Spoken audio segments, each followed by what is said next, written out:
I never saw that coming. I never saw that coming.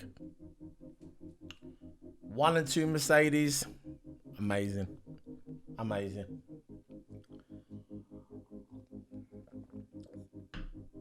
Damn, that was a nice espresso. And I need that espresso. I really do. I'm so tired. And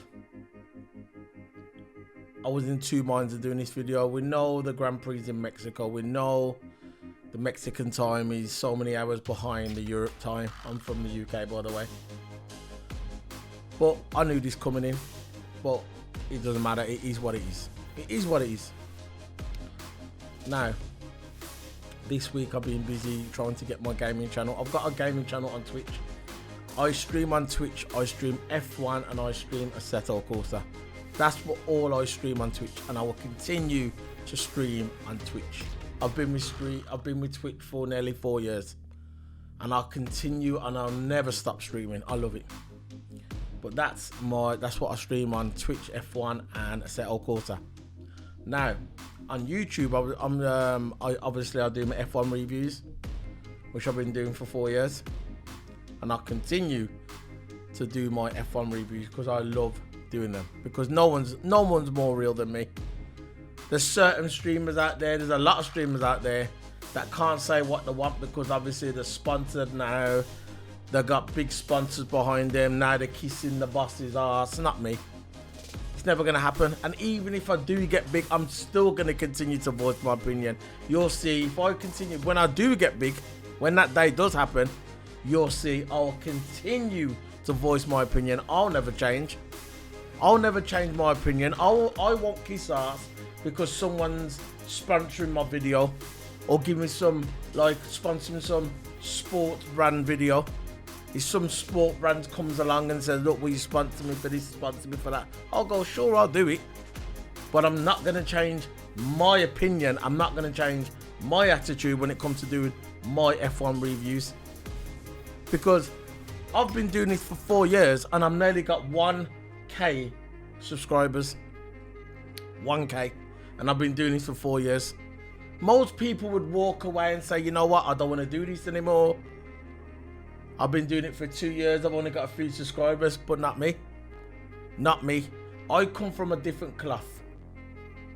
I am a hard worker and I will continue to work on my YouTube channel and Twitch channel. So on YouTube, I do my F1 reviews, and on Twitch, I stream F1 2021 or 2022, whenever it comes out, and Assetto Corsa. That's basically sim games on Twitch. Now, I'm launching another channel, which is going to be on YouTube, but it's going to be for gaming only. I won't be streaming F1 on my YouTube channel. I won't be streaming Assetto Corsa. I'm going to be streaming Call of Duty and FIFA. It's a new gaming channel. It's called Solo P1 Gaming.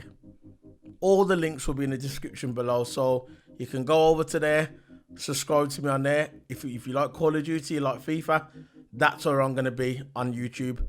Solo P1 Gaming. Now, enough of that plug-in now. I'm going to get onto this. Now, we have 5 races left. We have Mexico, Brazil, Qatar, Jeddah, and the last one, Abu Dhabi. Now, Mexico, if you listen to my qualifying review for the USA Grand Prix and you hear my race day review, I said to myself, if Lewis Hamilton does not win Mexico, it is over, in my opinion. It's not looking good for him. Now, I never ever thought that Lewis Hamilton and Bottas would ever get a 1 and 2 here. My pick for this qualifying was Sergio Perez. Sergio Perez. It wasn't Lewis. It wasn't Bottas. Bottas was way down the queue. Bottas was 8th or 10th. I never thought Bottas would even get in, not even top 6. Never. I thought Gasly would beat him here. Lewis, I never thought Lewis was going to get in the front row. Never. My pick for the front row was Perez, and Max Verstappen. I never ever thought that there was going to be a Mercedes 1 and 2. Never. And today, that shocked me. That shocked me. Even before the practice, coming into this weekend, I thought, Red Bull track. This is a Red Bull stronghold. This is the exact words I said on my last video, the USA Grand Prix. This is a Red Bull stronghold. Never in my wildest dreams I would ever have thought I would have saw Valtteri Bottas and Lewis Hamilton 1 and 2 in Mexico to start the race for tomorrow. Never. Well, it's today now because it's past midnight. Never. But they did. Now Mercedes, I don't know if they had a secret package hidden, like some whatever that, or there was rumours in the week that they was having a new suspension at the front of the car to help with the corners. That's obviously helped. I saw that on some website, and if they have put that into the car, that's obviously helped. Max Verstappen was 3/10 behind Mercedes. 3/10. Now you can blame it on the incident with Tsunoda. With Tsunoda locking up on the last sector, compromising Perez's lap. But if you look at the times before, Perez weren't up on Mercedes. Mercedes was still up. You had Max Verstappen, he had to stop because Perez was in front of Tsunoda. That compromised his lap. But again, if you look at the times, you go back and watch the qualifying, Mercedes was still up. Mercedes was still up. Bottas and Lewis Hamilton was still up. Now, that's put a spanner in the works. I never thought that they would even come close. Now you got 1 and 2 Mercedes. When you watch the practice yesterday, when I was doing the quali runs, Mercedes, the only time that was ever fast is in that first part of the track when it starts. It's got the longest start track of the season. Obviously Baku's got the longest straight, but when Baku starts, it's halfway to the first corner. But with Mexico, where they start, they've got the longest straight down to the first corner on the calendar, and that's where Mercedes was at the fastest. But around the other corners, they were everywhere, understeer, everywhere. They were nowhere. They got their speed from the first straight. Red Bull made up in the other corners. But today, in this qualifying, even in Q1, there was nowhere. Q1. But as soon as Q2 came, they put the medium tyres on. Mercedes, the car unlocked. This is what Toto said. It unlocked the potential of the car. But was the potential always there? Did Mercedes pull a blinder? Did they pull a rabbit out of a hat, as they say in the UK? Did they? Did they always have the speed? They kept quiet. They probably saw Red Bull in the USA, which they should have won, but they never, because they got beat by strategy and their mistake by giving Bottas that penalty in USA. They shouldn't have done it in the USA. They should have done it here. And still, in my opinion, still should have done it here, because Lewis would have won that race. If Lewis and Bottas was up there 1 and 2 in USA Grand Prix, Mercedes, in my opinion, would have won that race. But obviously, that was 2 weeks ago. This is now. Now we got a Mercedes 1 and 2. And it looks like, the way they're talking, they always had the speed. But now they've unlocked the potential. I'm telling you now, when 2 weeks ago, when Red Bull won the USA Grand Prix, Mercedes must, and the way they were celebrating, the way Christian Horner was talking, it's like he won the Grand Prix already.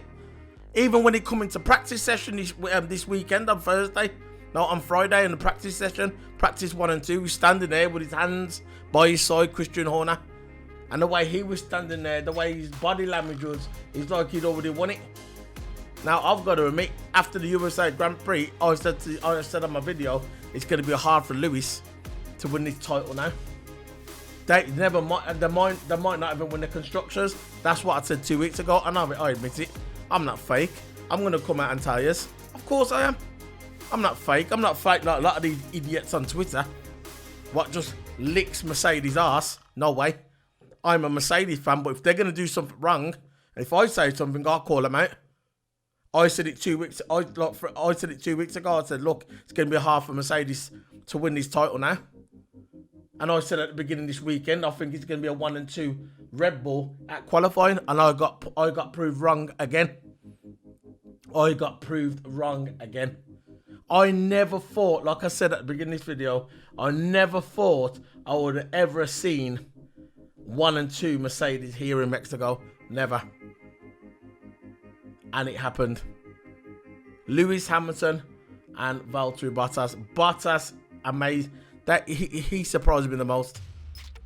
Bottas, in the last couple of races, hasn't been there for Mercedes. When I was looking at Bottas, I was thinking to myself, he's got 1 foot out of that team. Why should he bother? Why should he help Mercedes? Why should he help Lewis Hamilton? Why not? I mean, why should he? But he did today. Showed his stuff. And this is why I still think that maybe they should have kept Bottas just another season. But it's happened now. Russell's going to Mercedes and Bottas is going to Alfa Romeo. But today was amazing. That was one of the most greatest qualifying in the last 2 years. And I'm not just saying that. It was the most shocking qualifying anyway. Put it that way. That's probably the words I want to use. It was the most shocking 1 and 2 I've ever seen for the past couple of years. Because that was this track, this qualifying had Red Bull written all over it, 1 and 2. I thought Perez and Verstappen second, front row. I never said he was going to win the race. I just said qualifying. Now, Toto's coming out and saying now that Lewis might not have to take a penalty for the rest of the season. Now, a couple of weeks ago, Toto was coming out and saying, yeah, he might be have to take one. You had rumours, you had the geeks online. There's typical F1 geeks coming out and saying, you know what? Lewis is going to take a penalty. Lewis is going to take a penalty. I said on my video 2 weeks ago, if Lewis does take a penalty, because I never heard it from, I heard it from, there was rumours on in the F1 community. They were saying it on Sky Sports F1 that it's most likely, even Karun saying it, the stupid geek Karun, Paul di Resta 1.0. He's just picking up from what Paul di Resta said a couple of weeks ago. Take out Karun, put Paul di Resta to the same person.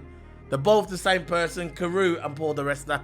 They both lick Red Bull's ass. They will continue to lick Red Bull's ass. At least with Paul di Resta, you know he loves Red Bull. And he's not ashamed of admitting it. But Karun, he was making out that he was on the fence. He was making out that he was actually doing his job as a journalist, not biased. But 2 weeks ago when we saw the video when they was getting interviewed after Red Bull won the race in USA, you saw Karun with his friend from Red Bull doing a little talk, doing a little chat, hugging each other. But when he saw the camera, he moved away from the camera. If you go on my Twitter feed, you'll see it. Go on my Twitter feed 2 weeks ago and you'll see it. At least with Paul di Resta, you know where he stands with Karun. Very crafty. Very crafty. I'd rather someone come out and say, you know what, I like Max Verstappen. If you like Max Verstappen, you like Max Verstappen. Don't make out that you're not biased. Don't make out that you're not sitting on that you're sitting on the fence, and really you're not sitting on the fence. The only fence you're sitting on is Paul di Resta's fence in Monaco, because both of you are the same person, Mr. Karun. You fucking geek. But at the end of the day, the qualifying was I was shocked. I was shocked. The first time in my life in a long time, I was shocked. So we've got the results coming in. So we have got Bottas and Pole. Lewis Hamilton so basically they lock out the front row. And then you've got Max Verstappen in third place. And Max was pissed off. I think he called Perez an idiot. The commentator says, Crofty said, it's not the first time he's called someone an idiot. Yeah. Great role model he is, any Crofty. Great What, Crofty? Why don't you just do your fucking job, yeah?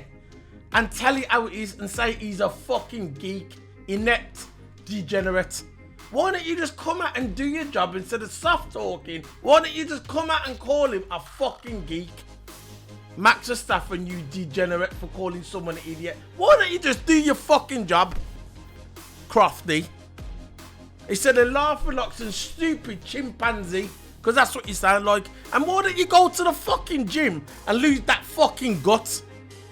I know that you own a pub and I know you do all that, whatever you do, yeah. Just, you're on TV. You're an Englishman, you're representing this kind of... You're on Sky Sports F1 UK. Do your fucking job, yeah, and lose that guts. And stop talking about food in practice every minute. You're always talking about food. Oh, I like them kebabs I like them tacos in Mexico. I like them kebabs here and there. Do your fucking job. And call it how it is. Max Verstappen is a fucking degenerate. He's a child. Calling his teammate an idiot. And he did call his teammate an idiot. Because he's the one who stopped him from getting his fast lap. He wouldn't have got fast lap anyway. But he's the one who stopped his lap. Again, but it wasn't his fault. It was Shinoda. Another Red Bull geek. So next time, Crafty, come out on the news, come out on the TV and call it how it is. The same way you call Mazepin when you call him Mazepin, you try and take the piss out of Mazepin. Say Mazepin spun, Mazepin spin. Just call Max Verstappen a geek and say, look, he's rude. He shouldn't be talking about drivers that way. Right? He just stop being rude. Just call him out. Say something. Don't just turn around and say, oh yeah, that's not the first time he's called some other driver an idiot. Because he's an inept geek. And I'll never stop saying it. I'll always continue to say I'll never like the guy. The guy's got no manners. He's got no respect for other people. He's just an inept geek. Max Verstappen. And the next time, Crafty, call him out. Do your fucking job. That's where Max Verstappen belongs, on Lewis Hamilton's balls. That's all he's good enough for. To rest on his balls. There you go. But at the end of the day. So, these are the results, the final results there. So now you got your pole sitter, Valtteri Bottas, you got Lewis Hamilton, you got Max Verstappen on Lewis Hamilton's balls. There you go. So, they're the results, and it's going to be an interesting race. So I still look 1 and 2 Mercedes. Yeah, if Mercedes get through the first couple of turns unscathed, we know Bottas is going to do the job. That's if Lewis doesn't take him in the first corner first. If Lewis Hamilton takes Valtteri Bottas in the first corner, yeah, and Bottas can hold second, and obviously the pits are decent, they could win the race, but do not write off Red Bull. Do not write off Red Bull. You got Max Verstappen in 3rd place and you got Perez in 4th place. You cannot write off Red Bull. Don't write off Perez. Perez might be in 4th, but you can't write off Perez. Perez is in his home country of Mexico. Perez is a king in Mexico. People walk down the streets. People look on the buses. You see pictures of Perez. They were saying it on Sky Sports on the F1 day. They say, what's his name? Ted Kravitz. Ted Kravitz said he walked out the tube station, walked down the road, all he saw was Perez everywhere. Perez is a king in Mexico. A king. I think he's the first F1 Mexican driver. First one. And do not write off Perez. The hunger of Perez. You know Perez is on form. You can't write him off. Not at all. So at the end of the day, we've got all them guys there. It's going to be an interesting race tomorrow. Who's going to win? I don't know. It's going to be an interesting race tomorrow. And yeah, Mexico, there it is. The Bottas with the pole. I like that layout they got there and there. It's nice that is that map. They got on the track. They got like a dragon on the corner. It looks, Mexico, very colourful country. Very seem to be nice people. I don't know a Mexican, but it looks like a country maybe I'd want to go one day. Actually, I'll definitely go one day. And it looks amazing, Mexico. Lovely weather. They've got the best podium in Formula 1. People say it's Monza. Nah, it's not Monza. Not at all. It's Mexico.